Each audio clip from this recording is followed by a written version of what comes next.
Alrighty, we are live here from the Greeny Sports Card stage. Great Lake Collector Convention 2025. Crazy to think this is my third year out here. This is the big factor. I'm Nick Pedone, Jack O'Rourke, Ryan Tyler.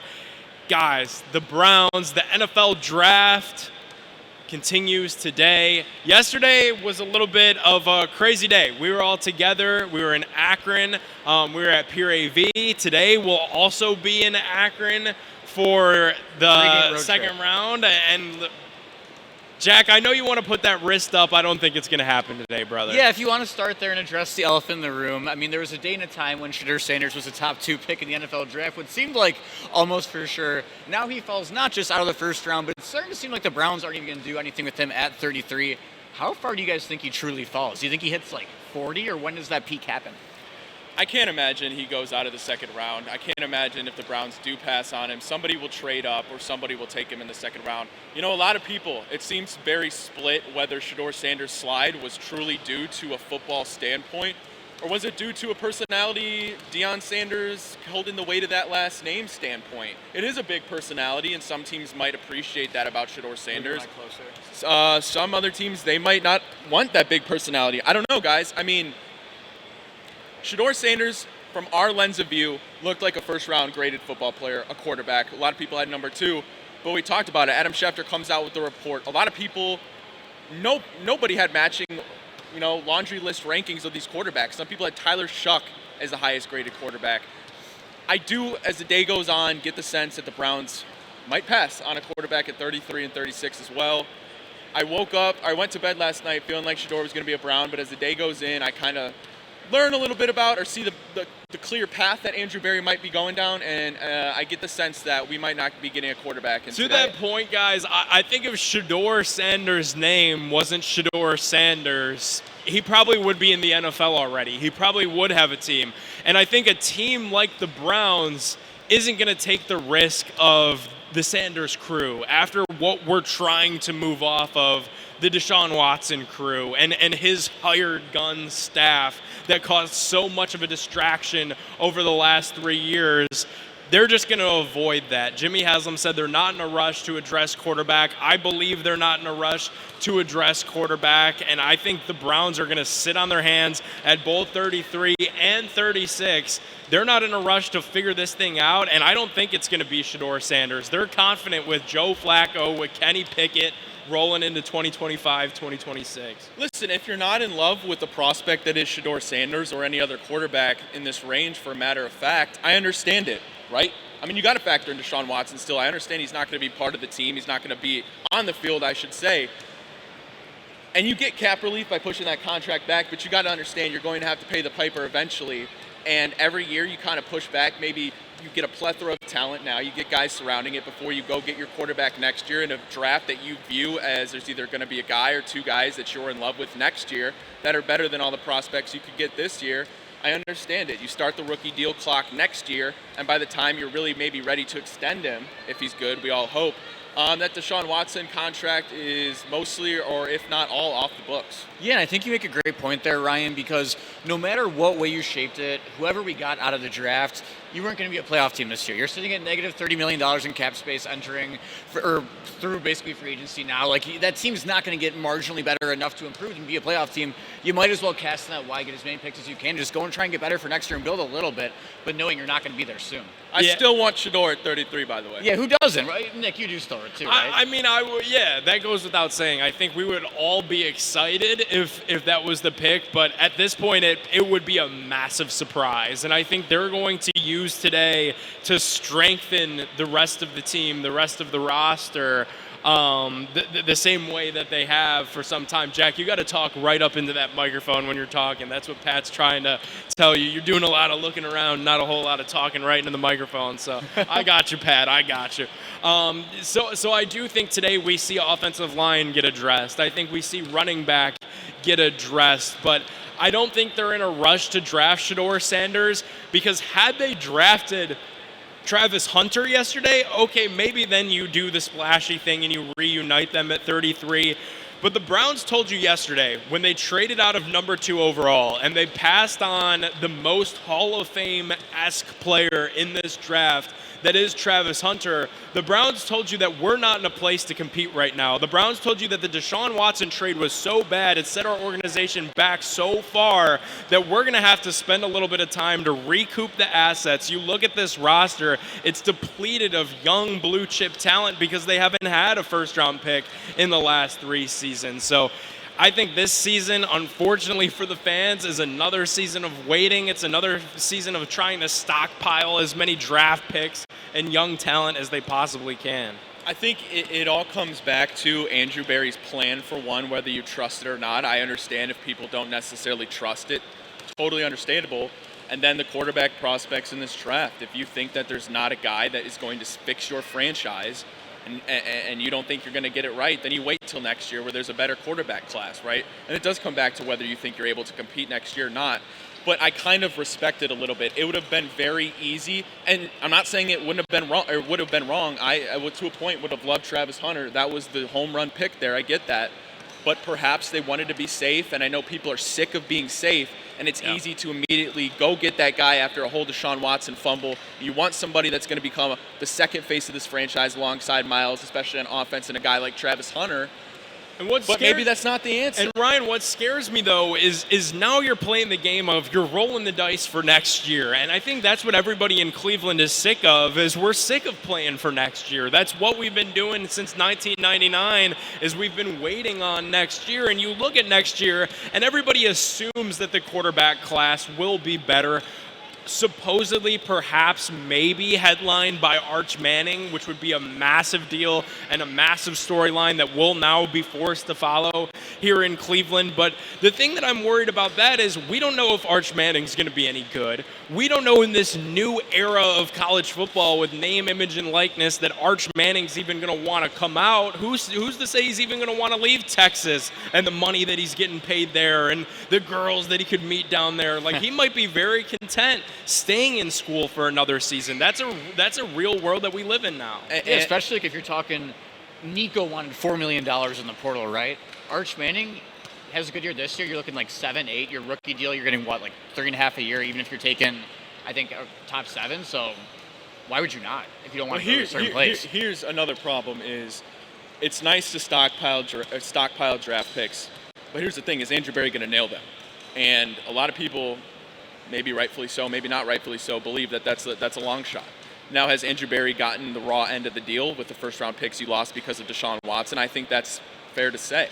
We haven't really seen Andrew Berry outside of Greg Newsome. Take that for what you will. Yes, Jed Wills is a failure. You have a couple hits. Martin Emerson, that's to be seen, but Jock was certainly a hit, regardless of whether he comes back healthy.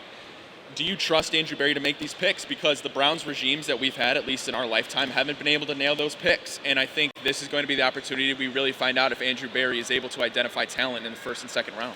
And this is going to be the fairest shot that I think Andrew Berry has had at it. You know, in Andrew Berry's defense, it's impossible to grade the job that he's done as a general manager because we don't know what he would have done in the last 3 first rounds. Like, I was thinking all yesterday after the Browns locked in Mason Graham with the 5th overall pick, like, you missed on 3 straight years of drafting a Mason Graham caliber player, a James Pierce, a Ted McMillan. Like, those were the guys 3 years in a row that you could have had the 5th year option on that you just don't have on your roster. So I think now that Andrew Berry has the opportunity to do the draft his own way and to own his own first round pick and used it yesterday to fall 3 spots back and collect a future first round pick next year, I think he's secure in this job, and I think that he is the guy that's going to be making all of these draft picks, whether Browns fans like it or they don't.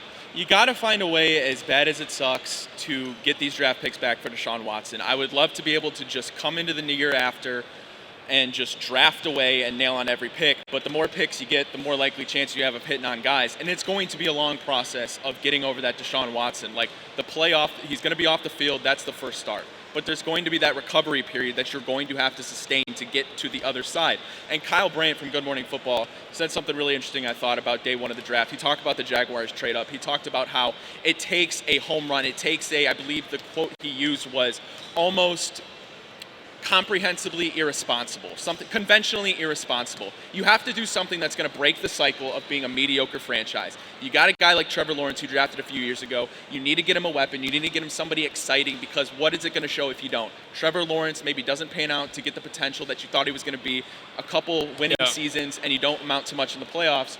And the Browns kind of, did the vice versa of that philosophy there. They traded back to get Mason Graham, and it's not fun, it's not sexy, it's not exciting. It wasn't the right quote-unquote PR move. Mason Graham isn't going to sell tickets like Travis Hunter is. I get that. But Andrew Berry, we've never known him to be a conventionally irresponsible guy. Where do you guys think pick 26? Go ahead, Jack. No, go ahead. I think another layer of this too, and just some of the frustration that we saw yesterday comes from a place of understanding where the Browns are at as an organization, and understanding that you suffered through 1-31, and you got Myles Garrett with the number 1 overall pick. You got Baker Mayfield, number 1 overall pick. Nick Chubb. You got all of these guys, and you've got one playoff win to show for it. And it kind of seems like you're back at that point where you're looking to retool, reload. I don't believe that this is as bad as it was in 1-31. I'm not trying to say that. Obviously, you have Myles, you have David Njoku, you have Denzel Ward. You have way more guys now than you did then. But you suffered through the worst era of NFL football that we've ever seen, and you've got 2 playoff appearances and 1 playoff win to show for it. And that's a tough pill to swallow. You're right. 1-31, I think two winning seasons, if I'm not mistaken, in the last 8 years, whatever it is. And that's a hard pill to swallow. But, Nick, you're exactly right when you say it's not as bad. It's clear as day not as bad. You still have Myles Garrett. You were able to keep him here. You still have Denzel Ward if he can remain healthy. You still have David Njoku. Nick Chubb's obviously gone. But you still have pieces from when you made the divisional game against the Kansas City Chiefs, right? You were on the cusp of going to the AFC Championship game. You didn't think Baker was enough. You took the home run swing with Deshaun, and it didn't work. You got set back, okay? You didn't get set back all the way. Yes, you need to make right decisions from this point on, and it does ultimately revolve around who's going to be the quarterback to do it.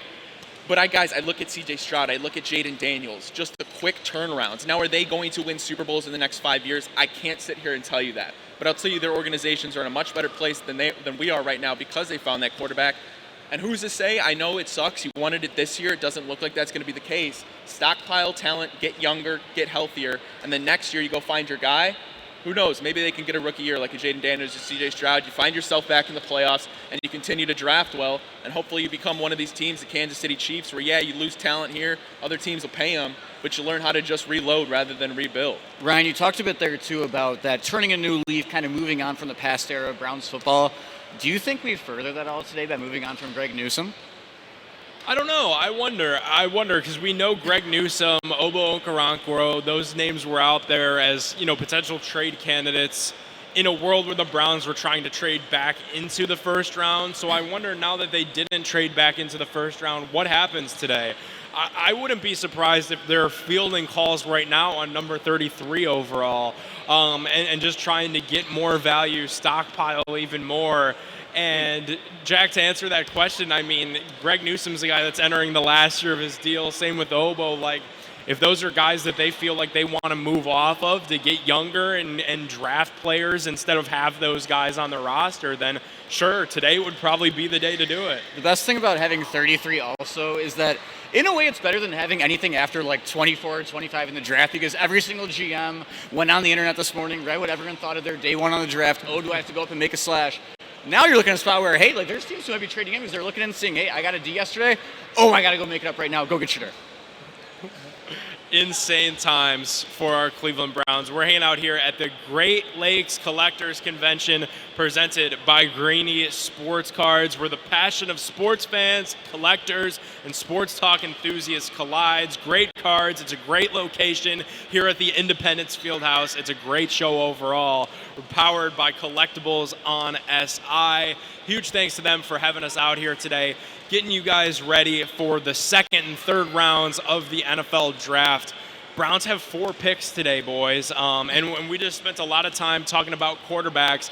I know you guys are putting the mock drafts out there later. What are we thinking about running back? Obviously tight end, offensive tackle. Like, the more we talk, I think the more you realize how many positions of need this roster really has. Yeah, and that's exactly why you couldn't just go through and do it in one fell swoop by getting Travis Hunter and expecting this team to turn into a 10-win team magically. But both the Ohio State running backs are something to look at today. I mean, when you don't make that sexy pick early on, you don't really know if it's like, okay, like, are you going to go down that field of, okay, straight boring, just trade down, trade down, trade down? You got to give the fans something eventually. And that's where you go back home, you find Trey or Juddy, and the people are happy once again. I would not be surprised if the Browns trade back from their 33 pick. They're obviously going to field calls. And this pick isn't going to make fans happy because this would be you going back-to-back defensive players after having to watch the abysmal offense. I would love nothing more if we could get safety Nick Emenwari. This dude, one of 4 players, 6'3" or taller, who topped 40 inches in the vertical jump, ran a sub 4.4 time and 40-yard dash since 2003. A lot of people have him graded as their number 1 safety. Malachi Starks already went. He was the other. I have had enough of bad safety play, having to watch Juan Thornhill last year. Pair this dude with Grant Delpit. I think it's a home run pick here at 33. Should have gone in the first round. I know you want an offensive pick, and we'll get that. The rest of these picks here from me would probably be on the offensive side of the ball. I'm going with Nick Emenwari here at 33 if I had the choice. Ryan, I like that. That pick to me would be like a classic Pittsburgh Steelers, Baltimore Ravens. You watch a guy fall out of the first round that you think probably is a first-round talent, and it fills a massive void on this team. And you look at the safety room headlined by him, even as a rookie with Grant Delpit, and I think you're feeling a little bit better about that defensive backfield than you are right now because free safety is just a huge question mark as we enter the second and third rounds. Ronnie Hickman, also love him, but you need to upgrade. Not that Delpit's job is in danger at all, but I don't think he's totally set in stone as like a guy who you're going to put on another contract post list. He can play either safety as well, which is a possible versatility tool to look towards in the draft. Yeah, they've got options. I would love to see them address running back today. I know like the Nick Chubb thing is still out there. Everybody wants to see the Browns bring back Nick Chubb, and I think that they ultimately will. But the fact of the matter is that Nick Chubb, we know what you're getting when you sign Nick Chubb to that one-year deal. And it's a great leader, and I think that's going to be a needed piece to what's going to turn out to be a very young team. But I would love nothing more than to have a guy like Travion Henderson, Quinshon Judkins, even Caleb Johnson, the young running back out of Iowa, to learn a thing or two from Nick Chubb, both on the field and off of it, of how to conduct your business in this league. Because since 2018, there's been no better example than Nick Chubb. I would love to see a running back come off the board for the Browns today. I was going to say another running back, too, because one thing that Andrew Berry loves is guys who don't always have a ton of miles on them, which maybe could also factor into why Travis Hunter wasn't the guy who they necessarily ended up drafting. Dylan Sampson, only 1 year as a starter in college. Legs are pretty fresh on that kid. With Nico and how he kind of teetered off once that SEC schedule really kicked in, you saw how he pretty much led that Volunteers offense to a playoff berth. Yeah, that's the beauty of it. There's literally so many options they could go down. We haven't even mentioned an offensive tackle. I haven't mentioned a receiver yet, who I have going at 36 in my mock draft. We'll see if that happens. It'll be interesting to see. I wouldn't be shocked if they trade down. I wouldn't be shocked if you target an O-tackle you really like. I think if Josh Connerly was there, that would have been the no-brainer. He went. So we'll see. Travion Henderson, underappreciated pass-blocking runner. You saw what he did at Ohio State. I think he'd fit in excellent. Stay home here. Not much of a travel from Columbus to Cleveland. It would be a fan favorite, especially after you drafted a Michigan player. I know the GMs in the front office, the brass, don't care about that, obviously. But it'll be interesting to see, Nick. I'm super excited for day 2. How about this for you guys? Kind of an interesting note on the Ohio State-Michigan dynamic. And it was funny yesterday, obviously the Browns draft an interior defensive lineman out of Michigan. Then way later in the first round, the Detroit Lions draft an interior defensive tackle out of Ohio State. 26 guys of the 32 players drafted yesterday are from the Big Ten or the SEC. 26 of the 32 out of Big Ten or SEC.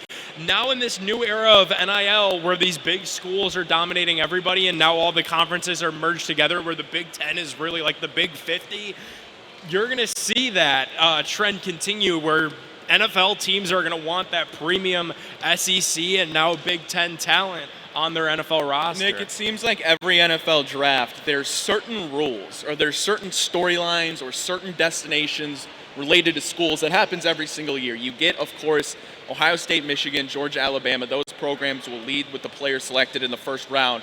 The Eagles always get a player late that falls out of an Alabama or a Georgia. You always get like one guy coming out of North Dakota State or South Dakota State, and you get a quarterback from not necessarily a powerhouse school. Miami, I think it's safe to say that anymore, and that's Cam Ward. There's just always something in the draft. There's parallels, and this year was the same. I was going to say, too, one guy that I love for the Browns to look at today, you talked about that Big Ten pedigree. You talked about an offensive tackle.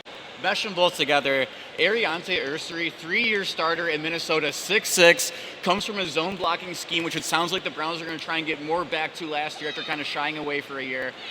Big kid. I wouldn't mind that. So, the clip kind of went viral late last night into early this morning where I kind of called the shot on Wednesday that I thought the Jags were trying to trade in with the Browns, predicted the package. I think that's my prediction today is the Cleveland Browns walk away with the left tackle out of Minnesota there, Jack, because that's a mountain of a man. I'm told the Browns were trying to trade in late last night, not for a quarterback, but for a left tackle. They had Josh Simmons out of Ohio State on their radar at that point. It wouldn't surprise me at all, to be completely honest, if that's one of their first couple of picks here before we get going on round 2. Dude, starting 38 games, too, in the Big Ten, that's not nothing. That's really hard to do, especially over 3 years. Especially, when you're looking at schools that develop offensive linemen. And because I'm not going to sit here and pretend like I've watched a ton of Minnesota football, but you look towards Minnesota, you look towards Nebraska, you look towards Iowa. Some corn-fed big boys is what we need on this offensive line for the Browns. Has 3 inches on his arm length as well, over Will Campbell taking earlier T-Rex arms, getting the better guy in round 2. All right, fellas, how do we feel about the Mason Graham pick? I know we kind of brushed over it, but I want to talk about that pick for a little bit. Just as a player himself, you draft Mike Hall, use your first pick, your D-tackle last year. You go back-to-back. Mike Hall wasn't a first-round pick, but he was your first pick. Now you go back the same draft, or next year, I should say, you get another D-tackle. You pair them together, and I don't think it's far-fetched to say at 33, an option we haven't mentioned is a Mike Green, an edge, a Donovan Azubuike out of Boston College, an edge.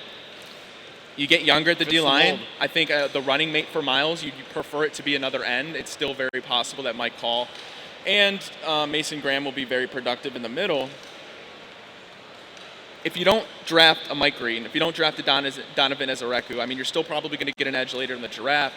But those are 2 guys that really stood out. Mike Green at one point was looking like a first-round grade. You saw the prospect when he ran over Josh Connerly Jr. Saw him at Bengals. He was a target for the Cincinnati Bengals. They ultimately went Shamar Stewart. That's an option I haven't heard many people discuss.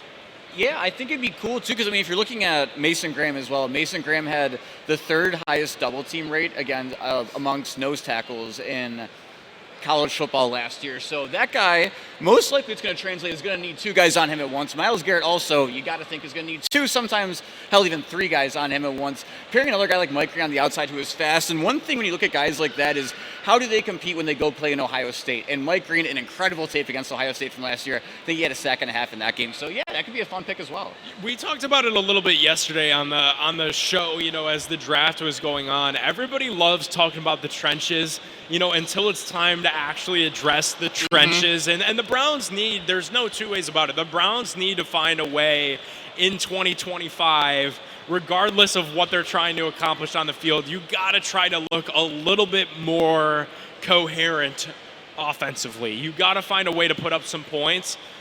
But it doesn't matter if it's Joe Flacco, Kenny Pickett, Kyle McCord, Jalen Milroe, or Patrick Mahomes. If you're getting sacked and if you can't stand upright, you don't have a chance in this league. And you look at the Browns' current left tackles, it's DeJuan Jones, who at this rate, I think it's fair to say we're all fans of DeJuan Jones, but it's a project. Mm-hmm. And then Cornelius, the swing tackle that they brought in free agency, you don't really have a left tackle. So if they could solve that with one of these 2 picks in the 30s, with this dude out of Minnesota who's a mountain of a man, you would hear no peeps out of me. It's another non-sexy pick, but you're right. You look at the Kansas City Chiefs. If they had a healthy O-line, Patrick Mahomes might have 4 Super Bowls by now, or 5 Super Bowls by now. Like the Bears, Caleb Williams, the most sacked quarterback last season. I don't care how talented you are. If you're playing on your ass half of the snaps, you're not going to be good. They went out, they got Joe Tooney, you signed Jonah Jackson, you signed Drew Dahlman. There's a clear, conscious effort. You have to get these quarterbacks time. in the pocket, whether it's a rookie, whether it's a seasoned vet. That's all that matters. Your offense will run as your O-line runs. So to answer your question, like I don't hate the Mason Graham thing because they needed more picks. They needed more darts in their hand to throw the board. But the thing is you got to start hitting on these guys now. Like you need these guys and these picks that you've accumulated by passing on Travis Hunter to work out in the National Football League. And what, I don't hate the ideology of let's try to build up a team first and then we'll get the quarterback next. The Chicago Bears had no choice. They were a really bad team. They had a generational talent at quarterback there in Caleb Williams. They had to take him. And Caleb Williams was on his behind more than he was on his feet in his rookie season for the Chicago Bears. Maybe the Browns trying to do it the other way around. You get a couple receivers. You get a nice offensive line built. I believe you've already got an average to above average defense. That way, when you're ready to insert your quarterback of the future, whoever it might be, they at least have a team built around them, and you're not at that point looking at 3-4 years of building around that guy. You're ready to compete with that guy on his rookie deal, which isn't the craziest way of trying to dice this thing up. Especially if you go tackle too, and say Ursary works out, for example, DeJuan Jones works out. They both have decent years. You can start to look at getting away from that Jack Conklin contract as well as you start to continually shed cap to eventually be able to spend money in free agency again. Do you guys think the Browns pass on Shedeur Sanders at 33 or 36? Because I think we're in agreement that there is a big gap between Shedeur Sanders and a guy like Tyler Shuck. A guy like Jalen Milroe in terms of maybe looked at upon more of a project quarterback that I hate when people say punting on a season because I don't think that's true. I'm not going to sit here and say that Joe Flacco wouldn't give you a better chance to make the playoffs than Shedeur in his rookie year, but that has nothing to do with the future trajectory of these players. You draft players based on what you think their future is. But what I'm getting at is a lot of people were perplexed. If the Browns trade back, you seem like you're in I know you don't want to say full rebuild, a mini rebuild if there ever is such a thing. Why sign Myles Garrett to that extension? And there's two schools of thought. One, great point. You clearly don't have a quarterback. You have to wait another year, and at that point he's a rookie. At that point, Myles Garrett will be coming down in his career. But there's the other school of thought. All it takes is to revamp on offense and defense this season. Obviously, that's a tall task, given the Browns' history, of course. But all it takes is to nail that quarterback next year, and then you're cooking with fire. And that's what you could walk, and it's the same game we've been playing since 1999 when they came back, where you see the path where this could be a really short turnaround again. You see the path that you use this year to stock up on ammo, on offensive linemen, on defensive linemen. We saw that yesterday on really good running backs, receivers, which I believe Jerry Jeudy's already a really good receiver. And you've got a really nice team. And then you could go into next season saying that quarterback position's the one thing holding us back. You hit on that, and then you are in a position like the Washington Commanders where you're ready to make some noise right away. It's fun to dream like that, but obviously the most important thing is going to be capitalizing on all of the capital that you have. Don't take it for granted the fact that the Browns, who are an analytically driven front office, are drafting 5, 33, 36, 67, 94. That's 5 picks in the top 100. They view those top 100 picks like gold. Those are premium first-round picks, so you have to hit on those because they have so much value to this front office. Do you guys want my tinfoil hat draft day scenario? Let's do it. Okay. So we're starting out before the draft even starts. Greg Newsome is kicking town. Don't know where he goes, but we'll say for like a, third-round pick. He's only got a year left on his contract. Maybe like a late third, early fourth, something around there, right? Sometimes you just got to be smart, take the best player on the board. He fell a ton because of injury issues, which is worth noting. Go replace him. You get Will Johnson. You team up the Michigan boys together right away. Wide receiver, whether it's Ryan's boy, Jaden Higgins, Luther Burden, whoever's around, you stick there, take him at 36. There's a ton of running back options who are still solid if you're looking around 67. There's rumors that like one of the Ohio State running backs could fall back there. Dylan Sampson could be back there. Lots of guys in that area. Scatabo even, right?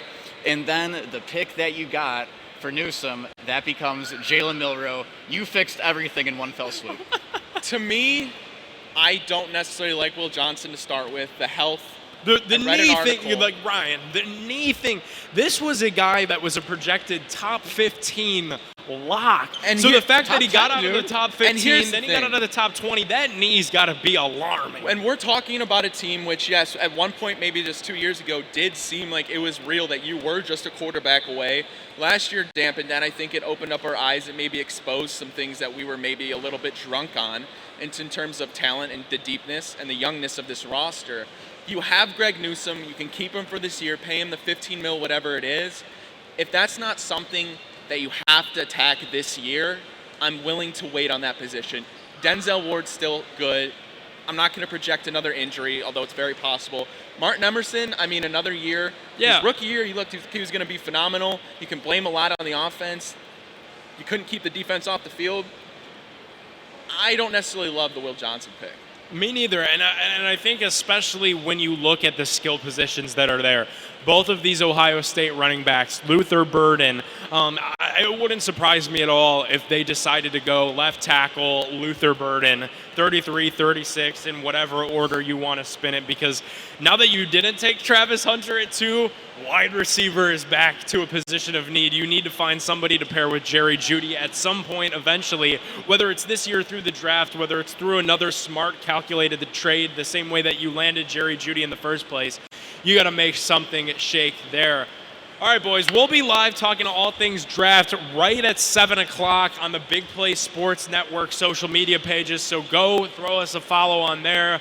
We'll get you guys our reactions to 33 overall, as well as get you prepped for 36 overall and the rest of the night, as the Browns will have 2 picks in the 3rd round. At least they're scheduled to as of right now as well.